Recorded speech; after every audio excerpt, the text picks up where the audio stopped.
So hello student, आज के lecture में हम फाइनाइट ऑटोमेटा विद आउटपुट का कॉन्सेप्ट देखने वाले हैं। इससे पहले जो हमने टॉपिक्स देखे हैं वो किस कैटेगरी में आते हैं? फाइनाइट ऑटोमेटा विदाउट आउटपुट, जहां पर सिर्फ आपने स्ट्रिंग की एक्सेप्टेबिलिटी और रिजेक्ट ऑप्शंस आपने देखे थे।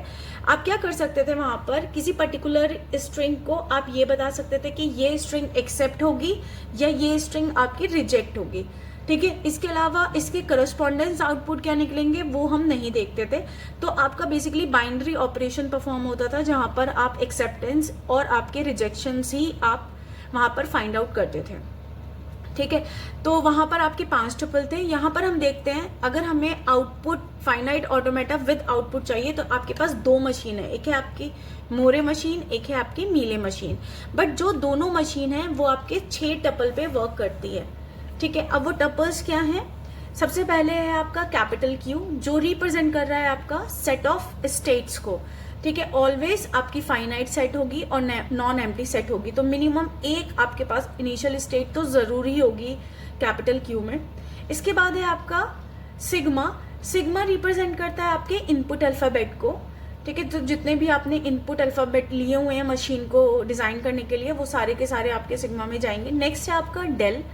डेल, ये वाला डेल और ये डेल ही है, आप इसे रिप्रेजेंट कर सकते हैं बिग डेल से।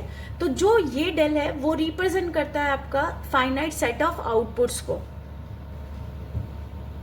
इसके बाद है आपका डेल ट्रांजिशन फंक्शन, जो सिमिलरली आप काफी फैमिलियर है ट्रांजिशन फंक्शन से। वो क्या करता है कि कोई भी कैपिटल क्यू की कोई स्टेट पर इनपुट अल्फाबेट लेकर आप किसी पर्टिकुलर स्टेट पर पहुंचने वाले हैं। तो ये जो आप ट्रांजिशन देखेंगे ये आपका डीएफए का ही ट्रांजिशन है कि आपको एक ही स्टेट पर आपको रीच करना है।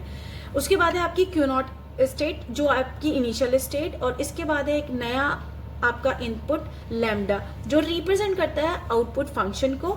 और आउटपुट फंक्शन भी कैसे कि जो आउटपुट आपके आउटपुट जो इस यहाँ पर होगा, जो भी स्टेट होगी वो आपका डायरेक्टली आउटपुट देगा। ठीक है, तो अभी हम देखेंगे सबसे पहले मूरे मशीन का डायग्राम। तो ये रिप्रेजेंटेशन है, अगर मैं डायग्राम के टर्म में बोलूं, ये रिप्रेजेंटेशन है आपका मूरे मशीन का, जहां पर आप देखेंगे कि स्टेट के साथ जो ये 1 है वो रिप्रेजेंट कर रहा है कि क्यू नॉट का जो आउटपुट है वो 1 है।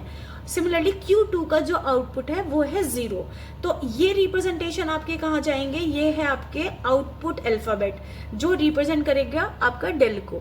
ठीक है, तो मैं डेल की अगर बात करूं तो आउटपुट क्या आएगा आपका 0 एंड 1। ठीक है, इसके अलावा इनपुट अल्फाबेट क्या है आपके? A and B। इसका क्या मतलब है कि इनपुट इनिशियल स्टेट पर आपने A लेकर आप Q0 पर ही आ रहे हैं, और इसके करस्पॉन्डेंस आपको क्या मिल रहा है? आउटपुट 1। ठीक है, तो आपके इनपुट अल्फाबेट डिफरेंट होंगे, आपके आउटपुट अल्फाबेट डिफरेंट हो सकते हैं, सिमिलरली भी हो सकते हैं बट आपके डिफरेंट भी हो सकते हैं। ठीक है, तो इसके लिए हमारा जो ट्रांजिशन डायग्राम बनेगा वो कैसे बनेगा? ट्रांजिशन टेबल आपका कैसे बनेगी? आप इस डायग्राम के बेस करस्पॉन्डेंस, तो आपकी प्रेजेंट स्टेट है, यहाँ पर जो स्टेट है वो आपकी 2 हैं। तो कैपिटल क्यू में कितने स्टेट आएंगी आपकी? Q0 and Q1। ठीक है, तो कैपिटल क्यू में आपकी स्टेट आएंगी Q0 Q1। इनपुट अल्फाबेट आपका होगा A और B। ठीक है, आप Q0 पर A लेकर Q0 पे ही आ रहे हैं, तो इनपुट जो अल्फाबेट है वो है आपके A, B। अब आपका जो डेल है वो रिप्रेजेंट कर रहा है सेट ऑफ आउटपुट्स को, और यहाँ पर जो आउटपुट है वो क्या है? 0 एंड 1। ठीक है, जो भी स्टेट के साथ डायरेक्टली लगा हुआ है वो है आपका आउटपुट। सिमिलरली Q2 का आउटपुट है 0, तो 0 हो सकता है और 1 हो सकता है। इसके अलावा ट्रांजिशन फंक्शन वो हम देखेंगे डायग्राम के बेसिस पर कि Q0 पर 0 लेकर क्या जा रहा है। तो ट्रांजिशन आपके कौन कौन से हो सकते हैं? कैपिटल Q, तो कैपिटल Q में आपके पास 2 स्टेट हैं, Q0 हो सकती है और Q2 हो सकती है। इसके साथ आप जो इनपुट अल्फाबेट लेंगे, अब इनपुट अल्फाबेट भी आपके पास 2 हैं, तो Q0 पर A लेकर आप कहाँ मूव करेंगे? Q0 पर B लेकर आप कहाँ मूव करेंगे? सिमिलरली Q2 पर A लेकर आप कहाँ मूव करने वाले हैं, और Q2 पर B लेकर आप कहाँ मूव करने वाले हैं। ठीक है, तो आपके पास 4 पॉसिबिलिटीज हो गई अगर आपके पास 2 स्टेट हैं और 2 इनपुट हैं तो। ठीक है, अब इसके बाद आती है इनिशियल स्टेट। तो आप देख सकते हैं कि जहां भी आपका स्मॉल एरो है वो आपकी इनिशियल स्टेट है, तो इस डायग्राम के अकॉर्डिंग आपके पास Q0 इनिशियल स्टेट है। अब हम बात करते हैं आउटपुट फंक्शन की। तो यहाँ पर जो आउटपुट फंक्शन है वो डायरेक्टली आपको स्टेट के बेसिस पर मिल रहा है। ठीक है, अब इसका मतलब क्या हुआ? आप देख सकते हैं कि यहाँ पर मैंने जो बनाया हुआ है वो Q0 का डायरेक्टली आउटपुट आपने 1 लिखा हुआ है, Q2 का डायरेक्टली आउटपुट आपको 0 लिखा हुआ है। इसका मतलब क्या है कि जो आपकी स्ट्रिंग है, फॉर एग्जाम्पल मैं अगर स्ट्रिंग की बात करूं, क्योंकि आपके इनपुट A और B हैं, तो हमारी कुछ स्ट्रिंग इस तरह की हो सकती है। यहाँ पर स्ट्रिंग में कभी भी आप देखेंगे आपके टपल में फाइनल स्टेट नहीं है, तो यहाँ पे फाइनल स्टेट का कॉन्सेप्ट नहीं है कि रीच करेगा या नहीं करेगा। आपको क्या करना है, इस स्ट्रिंग और इस इनपुट के करस्पॉन्डेंस आपको क्या आउटपुट मिलेगा, वही आपका मोटिव है। ठीक है, तो अगर हम मोरे यूज कर रहे हैं और अगर हमारे पास स्ट्रिंग की जो लेंथ है वो हम कंसीडर करें n है, ठीक है, स्ट्रिंग लेंथ जैसे अभी हमने लिए 3, तो अगर आपकी अगर n है तो जो हमें आउटपुट की लेंथ मिलेगी वो मिलेगी n+1। अब हम देखते हैं कि क्यों हमें n+1 मिलती है।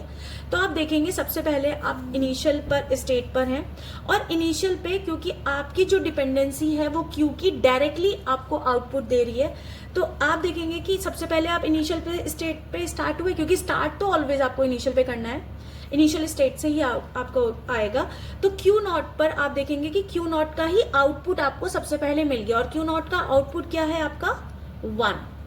ठीक है, अब आपका स्टार्ट होगा कि Q0 पे अगर A मिलता है तो आप कहां पर आ रहे हैं, Q0 पे ही आ रहे हैं, और उसके करस्पॉन्डेंस आपका आउटपुट क्या है 1। ठीक है, तो आप देख सकते हैं कि फर्स्ट जो आपको A के करस्पॉन्डेंस आउटपुट मिला है वो आपको यहाँ पर मिला है, लेकिन इनिशियल स्टेट ने आपको पहले ही 1 दे दिया था। ठीक है, अब हम देखते हैं कि अब आप Q0 पर हैं, और Q0 पर अगर सेकंड एलिमेंट B मिलता है तो आप कहाँ मूव कर रहे हैं, Q2 पर, और Q2 पर आउटपुट क्या है आपका 0। ठीक है, तो आप Q0 पर B लेकर Q2 पे पहुंचे और Q2 के करस्पॉन्डेंस आउटपुट है आपका 0। अब आप Q2 पर हैं, और Q2 पर अब अगर आपको A मिलता है तो आप कहाँ जा रहे हैं, Q0 पर, और Q0 का आउटपुट क्या है 1। तो ये आपका फाइनल आंसर है। इसके बाद क्योंकि कोई और स्ट्रिंग नहीं है तो आप देखेंगे कि अगर आपकी इनपुट थी 3 की, तो आपको जो आउटपुट जनरेट हुआ है वो n+1 का हुआ है 4 लेंथ का। ठीक है, तो मीरे में बाय डिफॉल्ट आपकी इनिशियल स्टेट आपकी कंसीडर होती ही है, तो इनिशियल स्टेट का आउटपुट आपका जाएगा ही जाएगा इनिशियल पर, उसके बाद आप स्ट्रिंग को यूज करेंगे। तो ये आपकी मोरे का रिप्रेजेंटेशन है, कैसे आप मोरे को रिप्रेजेंट करते हैं, डायग्राम के थ्रू, कैसे आप रिप्रेजेंट करते हैं ट्रांजिशन टेबल के थ्रू।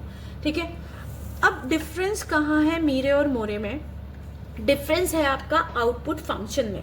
ठीक है, जहां पर आप आउटपुट डायरेक्टली स्ट्रेट ले रहे थे, यहां पर आपका जो आउटपुट डिपेंड करता है करंट स्टेट और करंट इनपुट के बेसिस पर आपका आउटपुट जनरेट होगा। ठीक है, तो सबसे पहले हम मीरे का रिप्रेजेंटेशन देखते हैं, क्योंकि मीरे भी आपके 6 टपल से ही रिप्रेजेंटेशन आपका है। सिर्फ जो चेंजेस आएगा वो आपके आउटपुट फंक्शन में आने वाला है, अदर आपके जो टपल्स हैं वो सेम है जैसे आपके मैंने मोरे एग्जाम मशीन में बताए। ठीक है, तो अब आप देखेंगे सबसे पहले हम रिप्रेजेंटेशन देखते हैं, मीरे मशीन को आप कैसे रिप्रेजेंट करते हैं। तो आप देख सकते हैं कि Q0, अब यहाँ पर आउटपुट अटैच नहीं है, आउटपुट डिपेंड करेगा इस स्टेट पर कौन सा इनपुट लेकर आप जा रहे हैं, वो आपका आउटपुट आएगा। ठीक है, तो यहाँ पर आप देखेंगे कि इनिशियल स्टेट है, ये जो फर्स्ट आपका पार्ट है वो रिप्रेजेंट कर रहा है इनपुट को, सेकेंड पार्ट आपका रिप्रेजेंट कर रहा है आउटपुट को। ठीक है, तो यहाँ पर आप देखेंगे कि अब किसी भी स्टेट के साथ आउटपुट अगर अटैच है तो वो है आपकी मोरे मशीन, और अगर आपके आउटपुट मेंशन नहीं है तो वो आपकी मीरे मशीन। और मीरे मशीन की अगर आपको बनाना है तो आपका जो फर्स्ट है वो रिप्रेजेंटेशन होगा इनपुट का, और सेकंड रिप्रेजेंटेशन है स्लैश के बाद, वो आपका रिप्रेजेंट करेगा आउटपुट का। इसका मतलब ये है कि Q0 स्टेट पर अगर आपको A मिला इनपुट, तो आप Q0 पर आ रहे हैं, और आपके उसके करस्पॉन्डेंस जो आउटपुट रहेगा वो है 0। अब Q0 पे B लेकर आप Q1 पे जा रहे हैं, और उसके लिए जो आउटपुट रहने वाला है वो है 1। Q1 स्टेट पर अगर आप A लेके मूव करेंगे तो आएंगे Q1 पर, और उसके करस्पॉन्डेंस आउटपुट मिलेगा आपको 1। और अगर आप B लेकर मूव करेंगे तो Q0 पर आ रहे हैं, और आपका जो आउटपुट है वो है 0।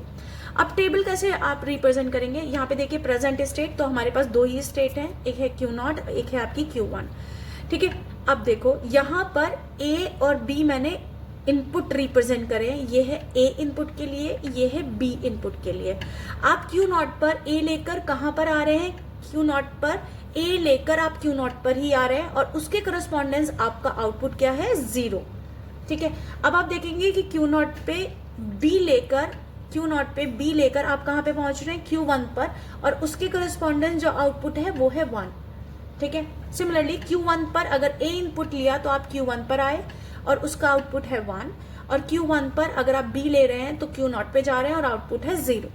ठीक है, तो ये थोड़ा सा आपका रिप्रेजेंटेशन का यहाँ पे डिफरेंस है, तो थोड़ा सा फोकस रखिएगा कि अगर मोरे मशीन है तो यहाँ पे स्टेट के साथ डायरेक्टली आपको आउटपुट मिलेगा, लेकिन यहाँ पर जो है आउटपुट वो डिपेंड करता है कि करंट स्टेट के साथ आपका इनपुट भी। ठीक है, तो आप देख सकते हैं कि जो आपका आउटपुट फंक्शन है वो आपकी करंट स्टेट पे भी डिपेंड कर रहा है और आपने क्या इनपुट यूज करा उसी के अकॉर्डिंग आपका आउटपुट जनरेट हुआ। ठीक है, अब यहां पर हम बात करते हैं कि अगर आपके पास कोई n लेंथ की स्ट्रिंग है, ठीक है, तो आपको आउटपुट जो मिलेगा वो भी आपको n ही लेंथ का मिलने वाला है। ठीक है, तो अभी हम ट्राई करते हैं। अभी हमने ट्राई करा था A B A, तो सिमिलरली हम ये चेक करते हैं कि अगर मेरा इनपुट है A B A तो इसके करस्पॉन्डेंस आपका आउटपुट क्या जाएगा अगर मैं मीरे मशीन यूज कर रही हूँ। ठीक है, तो आप देखें इनिशियल स्टेट Q0 पर अगर आपको A मिलता है, Q0 पर A मिलता है तो आप कहाँ पर आ रहे हैं, Q0 पर ही आ रहे हैं और आउटपुट क्या आया आपका 0। तो अब आप देखेंगे कि आपको इन स्टेट के साथ करंट इनपुट के करस्पॉन्डेंस ही आपको आउटपुट मिल रहा है। ठीक है, तो इसके बाद आप Q0 पर आए, अब Q0 पे मुझे B मिलेगा तो मैं कहाँ पर आऊंगी, Q1 पर, और उसके करस्पॉन्डेंस आउटपुट क्या मिला, 1। ठीक है, तो मैं Q1 पर आ चुकी हूँ B लेकर, और Q1 पर अगर मुझे A मिलता है तो मैं Q1 पे ही रहने वाली हूँ और मुझे आउटपुट क्या मिला, 1। तो आप देखेंगे कि 3 लेंथ की अगर इनपुट है तो 3 लेंथ का ही आपको आउटपुट जनरेट हो रहा है। तो यही डिफरेंस है आपका मीरे और मोरे में। जो बेसिक डिफरेंस है वो आपका आउटपुट फंक्शन में आएगा। यहाँ पर जो आउटपुट है वो सिर्फ और सिर्फ आपकी करंट स्टेट पर डिपेंड करेगा, जो भी आपकी स्टेट है वो आपका आउटपुट आएगा। बट मीरे मशीन में करंट स्टेट के साथ करंट इनपुट भी आपका मैटर करता है, उसी के करस्पॉन्डेंस आपको आउटपुट मिलेगा। तो आई थिंक आपको ये लेक्चर समझ में आ रहा है और ये सीरीज अच्छी लग रही है।